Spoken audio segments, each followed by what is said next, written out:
जय जगन्नाथ बंधुगण मु इंजीनियर दीप्तिरंजन पंडा मोर अंक विज्ञान संबंधित चैनल अंक कथा कहू आपण मानू स्वागत। आज आमर आलोचना विषय होची जो व्यक्ति मानकर जन्म तारीख 21 रु 31 तारीख भितर से गुण कौन। जो मान जन्म तारीख 21 यह गोटे शक्तिशाली जन्म तारीख कारण 21 संख्या रवि 1 चंद्र 2 एवं ए दी जनकर समष्टि माने गुरु 3 द्वारा प्रभावित। चंद्र प्रभाव कल्पना विलासी और सर्जनात्मक और रवि प्रभाव प्रबल इच्छा शक्ति गुरु जो व्यक्ति सबु कलार निपुण और बुद्धिमान निजर समस्त शक्ति खटे नाम और जश कमाइवा को लगती। एमाने संगीत और सिनेमा प्रिय यही जन्म व्यक्ति प्रकाशन अभिनय सांबादिक होची भल वृत्ति। जन्म तारीख जो मानकर 22 यही संख्या को मास्टर संख्या मध्य कहती। एमाने बहुत आध्यात्मिक वादी तार कारण होची दुईटी चंद्रंकर प्रभाव। एमाने अधिक इच्छा शक्ति एवं अति दृढ़ प्रतिज्ञ होइथिबारु जहाँ चाहिए से सफलता अर्जन करेंगे। सकारात्मक जीवन आगे चलो। अधिकांश व्यक्तिंकर मध्य जीवन में बहुत उत्थान और पतन इच्छा लगी रही है किंतु सफलता डेरी आसे। एमानक पई भल वृत्ति है आमदानी रप्तानी शिक्षकता हिसाब रक्षक आईन खनि और श्रमिक शिल्प इत्यादि। तापर आसवा जो मानकर जन्म तारीख 23 यही दिन में जन्मित व्यक्ति भाग्यशाली कारण यह उभय चंद्र 2 और बृहस्पति 3 द्वारा प्रभावित। एपरी व्यक्ति जोगाजोग क्षेत्र में भल करेंगे और लेखालेखी करेंगे लेखालेखी भल करेंगे। एपरी व्यक्ति निजर व्यवहार में समस्ते से भल पाइबे और सी सफलता पाइबे किंतु एपरी व्यक्ति सुरा और नारी प्रति आकृष्ट हेबे। बयस बढ़िया संगे संगे एमाने आंठुगंठी बाटरे पड़ी पारती। एमाने अन्य मानक उपरे प्राधान्य विस्तार करती। यही जन्मित व्यक्ति भल वृत्ति है अभिनय सिनेमा शिक्षकता औषध संबंधी डाक्तरी विज्ञान लेखक प्रकाशक किणा बिका संबंधी और जहाँ सब आमद प्रबंध संबंधी। तापर आसवा जो मानकर जन्म तारीख 24 यही तारीख में जन्मित व्यक्ति उभय चंद्र हेले 2 और राहु 4 मिलित प्रभाव आसे। यही व्यक्ति धन रोजगार में सफलता मिले कारण चंद्र 2 और शुक्र हेले 6 यमान प्रभाव। एमाने कौनसी थिरे स्थिर न रही गोटे कार्य आरंभ पर संपूर्ण न करी आ गोटे कार्य धरती। एमाने बहुत कर्तव्यनिष्ठ बदान्य एवं निज परिवार प्रति बहुत मोह।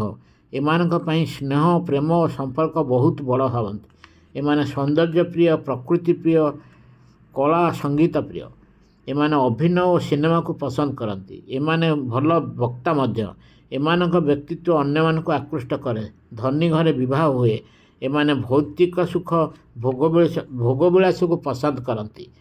एमानक पई कला अर्थनीति गहना सुगंध द्रव्य अतर होटेल व्यवसाय व वृत्ति बहुत भल। तापर आसवा जो मानक जन्म तारीख 25 यही तारीख में जन्मित व्यक्ति उभय चंद्र हेले 2 और बुध 5 प्रभाव में प्रभावित जहाँकि मन शरीर को नियंत्रण करे। एमाने अंकर अंतर्ज्ञान अधिक। एमाने बहुत भावप्रवण और छोट छोट कथा भी देह को नियंती। विश्वास केवल एमानकर भावावेग को नियंत्रण करे और खुशी रखे। एमानक सबू ठीक रे करती किंतु निजे निजको छोट भावती। एमाने प्रत्येक जिनिस बा काम को गवेषणा करी तर्जमा करती। एमाने भावुक एवं कौन सी निष्पत्ति नेवा पूर्व भावी चिंती निष्पत्ति नियंती। साधारण जीवन यापन एमानक स्वास्थ्य ठीक रखे और मन खुशी रखे। एमानक पई वृत्ति है शिक्षकता हिसाब रक्षक ज्योतिष शास्त्र मनस्तत्व अति भौतिक जोटा मेटाफिजिक्स गुइंदा वृत्ति लेखक राजनीति और वैज्ञानिक। जो मानकर जन्म तारीख 26 तारीख यही तारीख में जन्मित व्यक्ति उभय चंद्र एवं शुक्र 2 और 6 द्वारा प्रभावित होगा फल एमानक उभय व्यवसाय और शासन करने गुण रही है। एमाने चाकरी करें व्यवसाय भी करें। एमाने बहुत बढ़िया संगठक ऑर्गेनाइजर। एमाने बहुत उच्चाभिलाषी और बुद्धिया हेतु जीवन में बहुत सफलता पाई। एमानकर बदगुण एकाथर के बहुत गुड़िए हाथ को नेबे तेणु ताहा शेष करिवारे कष्ट हुए। एमाने बदान्य एमानक वैवाहिक जीवन सुखमय नुहे କାରଣ ଶନି ହେଲେ 2+8 ଏଠି 26 ତାରିଖ ଏହିପରି ବ୍ୟକ୍ତିଙ୍କର ଶାସନକର୍ତ୍ତା ହୋଇଥିବାରୁ ନିଜର ବୃତ୍ତିରୁ ବହୁତ ଶୀଘ୍ର ଉପରକୁ ଉଠିବାକୁ ଅନ୍ୟମାନେ ବହୁତ ଇଚ୍ଛା କରନ୍ତି। ଯେଉଁମାନଙ୍କର ଜନ୍ମ ତାରିଖ 27 ଏହି ତାରିଖରେ ଜନ୍ମିତ ବ୍ୟକ୍ତି ଜନ୍ମରୁ ନେତା, କାରଣ ଏମାନେ ଚନ୍ଦ୍ର 2 ଏବଂ କେତୁ 7ଙ୍କ ଦ୍ୱାରା ପ୍ରଭାବିତ ହେଲେ ବି ମଙ୍ଗଳ ଏମାନଙ୍କର ଫାଇନାଲ୍ ସ୍କୋର ହେଉଛି 2+7 9 ଦ୍ୱାରା ବିଶେଷ ଭାବରେ ପ୍ରଭାବିତ ହୋଇଥାନ୍ତି। ଏମାନେ ହେଲେ ସିଦ୍ଧାନ୍ତବାଦୀ ଓ ବ୍ୟବହାରରେ ଅବାଗିଆ ବା ପରିବର୍ତ୍ତନଶୀଳ। ଏମାନଙ୍କ ରାଜନୀତି, ଧର୍ମ, କଳା ଓ ଆଇନ ସମ୍ବନ୍ଧୀୟ ବିଶେଷ ଜ୍ଞାନ ଥାଏ। ଏମାନେ ବେଳେବେଳେ ମାନସିକ ଚାପ ଏବଂ ସ୍ୱାସ୍ଥ୍ୟ ସମସ୍ୟା ଭୋଗିଥାନ୍ତି। ଏମାନେ ନିମ୍ନ ସ୍ତରର କାର୍ଯ୍ୟ କରିବା ପାଇଁ ଯୋଗ୍ୟ ନୁହନ୍ତି। ଏମାନେ ଜଲ୍ଦି ବିବାହ କରିପାରନ୍ତି, କିନ୍ତୁ ବୈବାହିକ ଜୀବନ ସେତେ ସୁଖମୟ ନୁହେଁ। ଅନ୍ୟ ପାଇଁ ସାହାଯ୍ୟ ଏମାନଙ୍କ ଜୀବନର ବ୍ରତ। ଏମାନଙ୍କ ପାଇଁ ଭଲ ବୃତ୍ତି ହେଲା କୂଟନୀତିଜ୍ଞ, ଆଇନ, ନେତାଗିରି, ସାମ୍ବାଦିକ, ଡାକ୍ତରୀ ବିଦ୍ୟା, ରହସ୍ୟବିଦ୍ୟା, କଳା ଓ ସାହିତ୍ୟ। ଯେଉଁମାନଙ୍କର ଜନ୍ମ ତାରିଖ 28 ଏହି ତାରିଖରେ ଜନ୍ମିତ ବ୍ୟକ୍ତି ଅନ୍ୟ ଉପରେ ଆଧିପତ୍ୟ ଜାହିର କରନ୍ତି। ଦୃଢ଼ ଇଚ୍ଛାଶକ୍ତି ଓ ଆଦର୍ଶବାଦୀ ସହିତ ଏମାନଙ୍କର ନେତା ହେବାର ଗୁଣ ବି ବହୁତ ଥାଏ। ଏହି ତାରିଖରେ ଜନ୍ମିତ ବ୍ୟକ୍ତିଙ୍କର ମିଳିତ ପ୍ରଭାବ ଚନ୍ଦ୍ର 2 ଅର୍ଥାତ୍ ମିଶାଣିଆ ବ୍ୟକ୍ତିତ୍ୱ ସହ ଶାସନ ମୁଖ୍ୟ ଚରିତ୍ର ଅର୍ଥାତ୍ ଶନିଙ୍କର 8 ଗୁଣର ପ୍ରଭାବ ପଡ଼ିଥାଏ। ଏମାନେ ଅଧିକ ଆତ୍ମବିଶ୍ୱାସୀ, ତଥାପି ଏମାନେ ଅନ୍ୟମାନେ ଉତ୍ସାହିତ କଲେ ଭଲ ପ୍ରଭାବିତ ହୁଅନ୍ତି। ଶନିଙ୍କର ପ୍ରଭାବ ହେତୁ ଏମାନଙ୍କ ଜୀବନରେ ଭଲ ଘଟଣା ବିଳମ୍ବିତ ଓ କଷ୍ଟମୟ ହୋଇଥାଏ।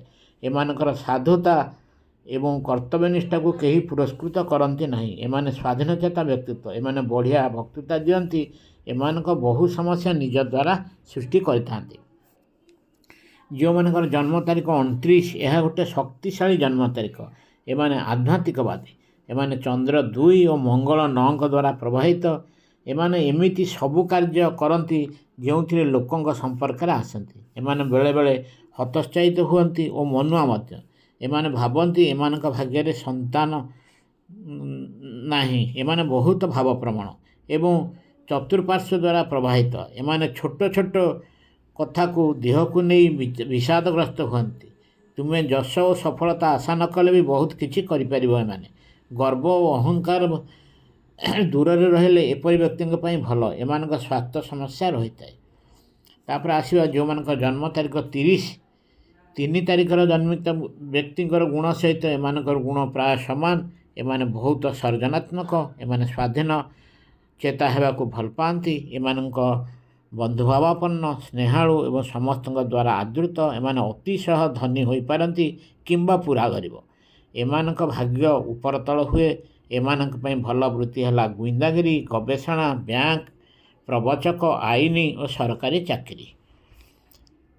ତାପରେ ଆସିଲା ଆମର ଯେଉଁମାନଙ୍କ ଜନ୍ମ ତାରିଖ 31 ଏହି ଜନ୍ମ ତାରିଖର ବ୍ୟକ୍ତି ଜଣେ ସଫଳ ବ୍ୟବସାୟୀ। ଏମାନେ ଉଭୟ ଗୁରୁ 3 ଏବଂ ରବି 1ଙ୍କର ପ୍ରଭାବରେ ପ୍ରଭାବିତ। ଏମାନଙ୍କ ସ୍ମରଣ ଶକ୍ତି ବହୁତ ଭଲ। ଏମାନେ ବହୁତ ଅଧିକ ଆଶା କରିବା ଫଳରେ ମନ ଦୁଃଖରେ ପଡ଼ନ୍ତି। ଏମାନେ ସାଧୁଗୁଣ ସମ୍ପନ୍ନ ଓ ଏମାନେ ନିଜ ଲକ୍ଷ୍ୟ ପୂରଣ କରନ୍ତି। ଏମାନଙ୍କ ପ୍ରେମ ବ୍ୟାପାର ସଫଳ ହୁଅନ୍ତି ନାହିଁ। ଏମାନେ କିନ୍ତୁ ବଦରାଗୀ। ଏମାନେ ବହୁତ ଶୃଙ୍ଖଳିତ। ଅତି ପରିଶ୍ରମୀ ଏମାନଙ୍କ ପାଇଁ ଭଲ ନୁହେଁ। ବିଶ୍ରାମ ଦରକାର। ଏମାନଙ୍କ ପାଇଁ ସ୍ଥାପତ୍ୟ ବିଦ୍ୟା, ଡାକ୍ତରୀ, ହିସାବରକ୍ଷକ, ଲେଖକ ଏବଂ ଠିକାଦାର କାମ ବହୁତ ଭଲ। ଆଜି ପାଇଁ ଏତିକି। ଯଦି ମୋର ଆଜିର ଅଧ୍ୟାୟଟି ଆପଣମାନଙ୍କୁ ଭଲ ଲାଗିଛି ଏହାକୁ ଲାଇକ୍ କରିବେ ଏବଂ ବହୁଳ ଭାବରେ ସେୟାର କରିବେ।